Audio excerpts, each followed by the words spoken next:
নমস্কার, আপনারা দেখছেন স্বপ্ননীর প্রপার্টি। আজ নিউ টাউন অ্যাকশন এরিয়া 1-এর মধ্যে একটি 2 BHK ইন্ডিভিজুয়াল ফ্ল্যাট দেখাবো।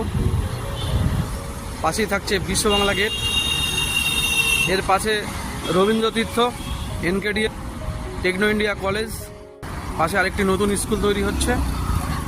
এরই পাশে থাকছে একটি বড় খেলার মাঠ। এখন আমরা চলে এসেছি ফ্ল্যাটটিতে।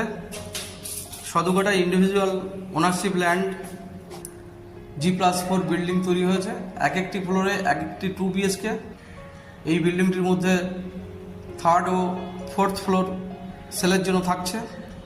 আজকে 3rd ফ্লোরের ফ্ল্যাটটি আপনাদেরকে দেখাবো। এটি দেখছেন স্টেয়ারকেস, পুরো স্টেয়ারকেসটি মার্বেল ফিনিশ থাকছে। এর পাশে থাকছে লিফট এরিয়া, আর এই পজিশনে থাকছে মেন ডোর। মেন ডোরটি সেগুন কাঠের বানানো। এন্ট্রান্সের শুরুতেই এরকম একটি L শেপে এটি দেখছেন লিভিং ডাইনিং এরিয়া। 25/16 স্কোয়ার ফিটের মধ্যে থাকছে এই লিভিং এরিয়াটি। লিভিংয়ের সাথে থাকছে একটি বড় সাইজের উইন্ডো, এটি ইস্টের দিকে থাকছে উইন্ডোটি।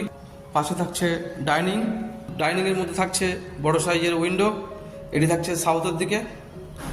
এর পাশে থাকছে মিডিয়াম সাইজের স্পেসিয়াস কিচেন, কিচেনটি সাউথ ইস্টের মধ্যে থাকছে।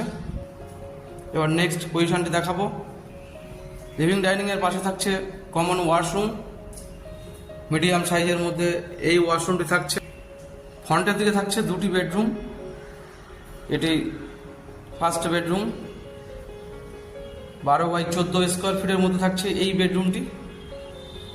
সাথে থাকছে একটি বড় সাইজের উইন্ডো। ফ্রন্টে থাকছে একটি স্পেসিয়াস ব্যালকনি। ব্যালকনির পজিশনটি স্লাইড দিয়ে কভার করা আছে। এর পাশে থাকছে সেকেন্ড বেডরুমটি, এটি দেখছেন সেকেন্ড বেডরুম। 12/14 স্কোয়ার ফিটের মধ্যে থাকছে এই বেডরুমটি। এর সাথে থাকছে দুটি উইন্ডো, একটি সাউথ একটি সাউথ ওয়েস্ট। ফ্ল্যাটটিতে পর্যাপ্ত পরিমাণে আলো বাতাস পাওয়া যাবে। উপরে থাকছে লফট, পাশে থাকছে অ্যাটাচ ওয়াশরুম, এটি মূলত মাস্টার বেডরুম। মিডিয়াম সাইজের মধ্যে এই ওয়াশরুমটি থাকছে। বিশ্ববাংলার খুবই কাছে থাকছে এই ফ্ল্যাটটি। ফ্ল্যাটটির super built up area approx 1250 square feet with covered car parking. Price 85 lakh, প্রাইসটি নেগোসিয়েট। ভিডিওটি এ পর্যন্তই।